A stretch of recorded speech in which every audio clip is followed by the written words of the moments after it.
একদিন মহান আল্লাহ তাআলা ফেরেশতাদের মজলিসে ঘোষণা দিলেন, আমি পৃথিবীতে আমার খলিফা বা প্রতিনিধি তৈরি করতে যাচ্ছি। এ বিষয়ে তোমাদের মতামত কি? তখন ফেরেশতারা বলল, আপনি আবার কেন আর এক জাতীয় প্রাণী সৃষ্টি করতে চান যারা পৃথিবী থেকে ঝগড়া ফ্যাসাদ ও খুন খারাপিতে লিপ্ত হবে? তার চেয়ে আমরাই তো আপনার গুণ কীর্তন ও পবিত্রতা বর্ণনায় দিনরাত ব্যস্ত থাকি। এটি কি উত্তম নয়? আল্লাহ তাআলা তদুত্তরে বললেন, আমি যা জানি তোমরা তা জানো না। এরপরে আল্লাহ তাআলা হযরত জিবরাইল আলাইহিস সালামকে পৃথিবী থেকে এক মুষ্টি মাটি আনার জন্য হুকুম দিলেন।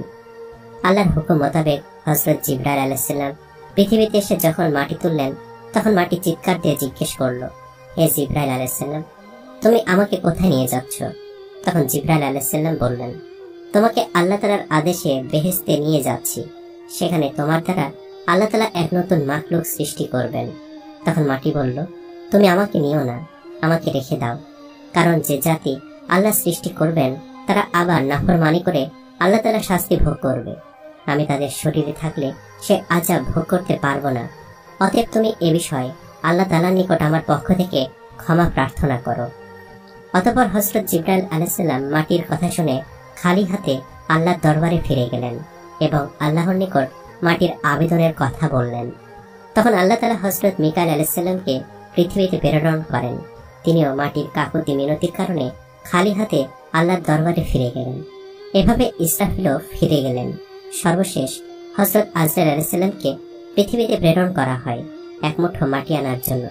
তখন মাটি বলল, তুমি আমাকে নিও না, আমাকে রেখে দাও। কারণ যে জাতি আল্লাহ সৃষ্টি করবেন তারা আল্লাহ নাফরমানি করে আল্লাহ তাআলা শাস্তি ভোগ করবে। আমি তাদের শরীরে থাকলে সে আযাব আমাকেও ভোগ করতে হবে।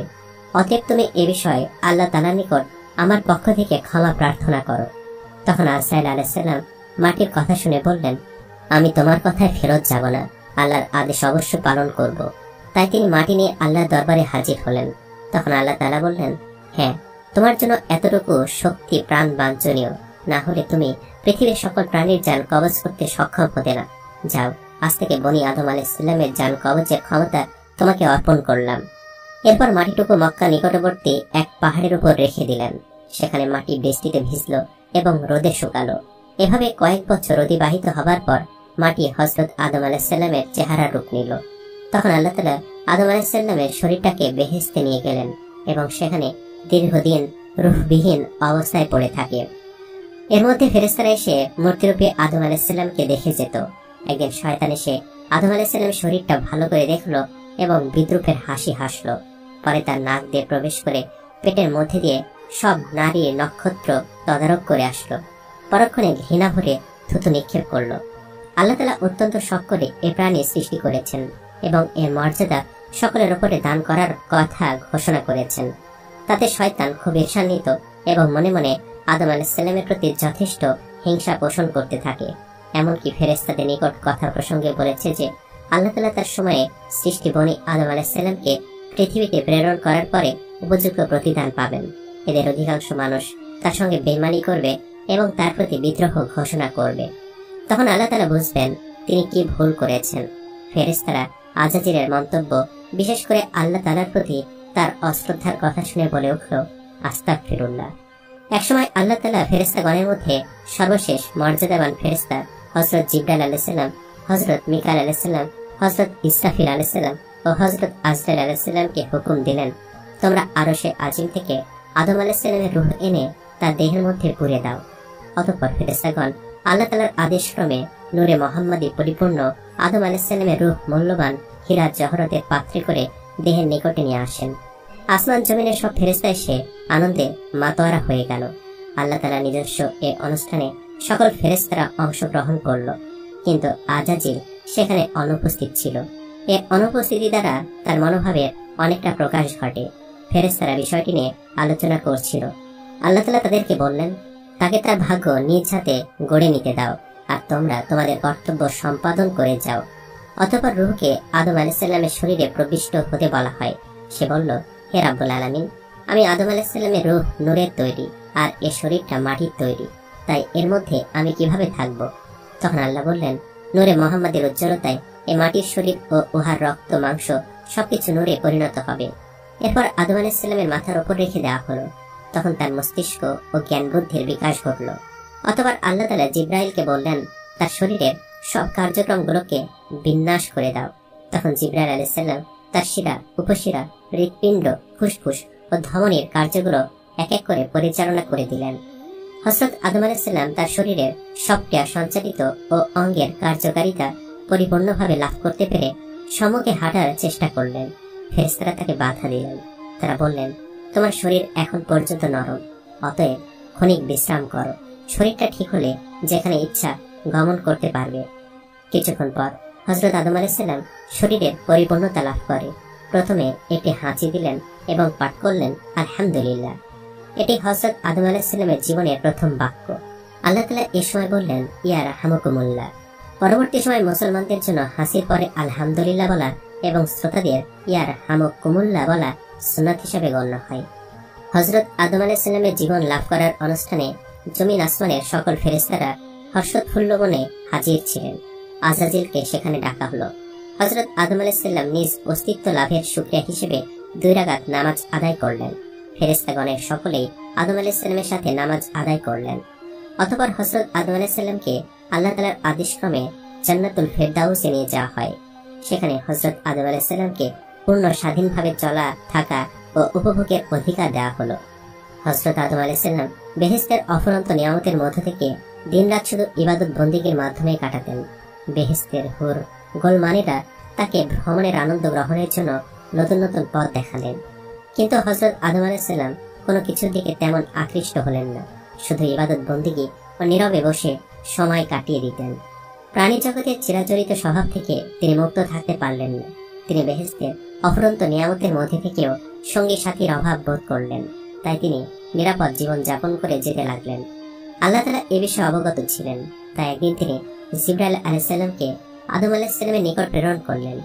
জিবরাইল আলাইহিস সালাম আদম আলাইহিস সালামের কাছে গিয়ে জিজ্ঞেস করলেন, ভাই আদম, বেহেশতে আপনার কি রকম লাগছে? উত্তরে আদম আলাইহিস সালাম বললেন, সবই ভালো লাগে। চতুর্দিকে তৃপ্তিকর পরিবেশ, হুল কেলমানের পরিচর্যা প্রশংসাযোগ্য। তবু প্রাণীর যেন কিসের এক অভাব অনুভব করছি, যা আমি আপনাকে বুঝিয়ে বলতে পারবো না। আপনি আল্লাহ তাআলার নিকট থেকে জেনে নেবেন এটা কিসের অভাব অনুভব করছি। তখন জিবরাইল আলাইহিস সালাম বললেন, হ্যাঁ, আমি আপনার এই অভাবের খবর জানি। আল্লাহ তাআলা আমাকে এই অভাব পূরণ করে দিবার পদ্ধতি বলে দিয়েছেন। আমি শীঘ্রই সে ব্যবস্থা গ্রহণ করছি। এ বলে জিবরাইল আলাইহিস সালাম সেদিনের মতো চলে গেলেন। পরের দিন ফজরের পূর্বে জিবরাইল আলাইহিস সালাম আল্লাহ তাআলার নির্দেশক্রমে হযরত আদম আলাইহিস সালামের ঘুমন্ত অবস্থায় তার নিকটে এসে বিনা অস্ত্রোপচারে কুদরতি কায়দায় তার বাম পাঁজরের একখানি হাড় বের করে নিলেন। অতঃপর উহার উপর রক্ত, মাংস ও চামড়ার আবরণ দিয়ে সজোরে ফুঁক দিলেন। অমনি এক অপরূপ নারী আকৃতিতে পরিণত হলো। অতঃপর তিনি দ্বিতীয়বার তার মুখে ফুঁক দিলেন। অমনি তার রূহ শরীরে প্রবিষ্ট হলো। তৃতীয়বার তিনি যখন আরেকটি ফুঁক দিলেন, তখন সে নারী উঠে বসলেন এবং নিজের মুখে পর্দা দিয়ে লজ্জার অনুভূতি প্রকাশ করলেন। এ সময় জিবরাইল আলাইহিস সালাম হযরত আদম আলাইহিস সালামকে ঘুম থেকে জাগ্রত করলেন। হযরত আদম আলাইহিস সালাম জাগ্রত হয়ে সম্মুখে অপরূপ সুন্দরী চন্দ্রের ন্যায় উজ্জ্বল এক যুবতীকে দেখে তন্ময় হয়ে সেদিকে তাকিয়ে থাকলেন। তখন হযরত জিবরাইল আলাইহিস সালাম বললেন, ইনি হলেন আপনার জীবন সঙ্গিনী বিবি হাওয়া। হযরত আদম আলাইহিস সালাম তার জীবন সঙ্গিনীর সুসংবাদ শুনে অত্যন্ত আনন্দিত হলেন। তার প্রাণের যে অতৃপ্তি ছিল তা যেন নিমিষে দূরীভূত হলো। হৃদয়ের মাঝে অপরন্ত প্রেমের বানটিকে উন্নত তরঙ্গের ন্যায় চতুর্দিকে আশ্রে পড়তে লাগলো। কি যে তৃপ্তি, কি যে আনন্দ, কি যে মায়া তখন তার অন্তরে বিরাজ করছিল, তার বর্ণনা দেওয়া কারো পক্ষে কোনোদিন সম্ভব নয়। কথিত আছে, পৃথিবীতে আল্লাহ তাআলা কয়েকজন নারীকে অপরূপ সৌন্দর্য দান করেছিলেন। তাদের মধ্যে বিবি হাওয়ার সৌন্দর্য ছিল অন্যতম। হযরত আদম আলাইহিস সালাম দীর্ঘ সময় বিবি হাওয়ার পানে তাকিয়ে থেকে তার নিকটবর্তী হওয়ার উদ্দেশ্যে সম্মুখে অগ্রসর হলেন। তখন জিবরাইল আলাইহিস সালাম বাধা দিয়ে বললেন, তাকে বিবাহ বন্ধনে আবদ্ধ করার পূর্বে তার নিকটবর্তী হওয়া আপনার জন্য জায়েজ নেই। অতএব প্রথমে আল্লাহর দরবারে বিবাহের জন্য আবেদন করুন। অতঃপর হযরত আদম আলাইহিস সালাম জিবরাইলের শেখানো পদ্ধতিতে হাওয়াকে বিবাহ করার জন্য আল্লাহর দরবারে আরজ করলেন। আল্লাহ তাআলা হযরত আদম আলাইহিস সালামের আবেদনের পরিপ্রেক্ষিতে আদম হাওয়ার বিবাহের মঞ্চ ঠিক করার জন্য ফেরেশতাগণকে হুকুম দিলেন। ফেরেশতাগণ অত্যন্ত আনন্দ সহকারে স্বর্ণ, রৌপ্য, হীরা, জহরত ও মণিমুক্তা দ্বারা এক বিরাট মঞ্চ তৈরি করলেন। এই মঞ্চটি তৈরি করা হলো বেহেশতের মধ্যকার সবচেয়ে আরামের জায়গায়। তুষা নামক ছায়াদানকারী এক বিশাল বৃক্ষের নিচে সকল ফেরেশতাগণকে দাওয়াত দেওয়া হলো এই বিবাহ মজলিসে। আল্লাহ তাআলা আরশ থেকে এ মঞ্চ পর্যন্ত সব পর্দা উঠিয়ে দিলেন, যাতে সব ফেরেশতা ও আদম হাওয়া যেন বেহেশতের মধ্যকার সবচেয়ে অধিক তৃপ্তিকর জিনিস আল্লাহ তাআলা দিদার লাভ করে অশেষ আনন্দ উপভোগ করতে পারেন। অতঃপর আল্লাহ তাআলা স্বয়ং সংক্ষিপ্ত খুতবা দান বিবাহের কার্য সমাধান করে দিলেন। বিবাহের খুতবায় আল্লাহ তাআলা যে কথাগুলো উচ্চারণ করেছেন তা সব প্রশংসা একমাত্র আল্লাহ তাআলার, গৌরব ও অহংকার তার ভূষণ। নবী ও রাসূলগণ তার প্রেরিত বান্দা, তাদেরকে মানুষের মুক্তির দূত হিসাবে প্রেরণ করা হয়েছে। হযরত মুহাম্মদ সাল্লাল্লাহু আলাইহি সাল্লাম তার একান্ত বন্ধু ও সর্বশ্রেষ্ঠ রাসূল। আল্লাহ তাআলা সবকিছু সৃষ্টি করেছেন, সবাইকে শেষ পর্যন্ত তার কাছে ফিরে যেতে হবে। ফেরেশতাগণ তার আজ্ঞাবহ। যে ফেরেশতাগণকে সাক্ষী রেখে আদম ও হাওয়ার বিবাহ বন্ধন সম্পন্ন করেন, তিনি এদের দ্বারা সৃষ্টির আরেক অধ্যায়ের সূচনা করলেন। এ বিবাহের মোহরানা হবে দুরূদ ও তাসবিহ। আল্লাহ ছাড়া কেউ উপাস্য নেই, তিনি এক, তার কোনো শরীক নেই। অতঃপর আদম আলাইহিস সালামকে বলা হলো, হে আদম, তুমি ও তোমার বিবি বেহেশতে পরম আনন্দে বসবাস করো, সেখানে ফলমূল ভক্ষণ করো, কিন্তু নির্দিষ্ট ওই গাছটির কাছে যেও না। যদি যাও তবে তা হবে অন্যায় ও পাপের অন্তর্ভুক্ত কাজ। অতএব তোমরা সাবধান থেকো, শয়তান তোমাদের পরম শত্রু। তোমাদের উপর আল্লাহর বরকত ও রহমত নাজিল হোক।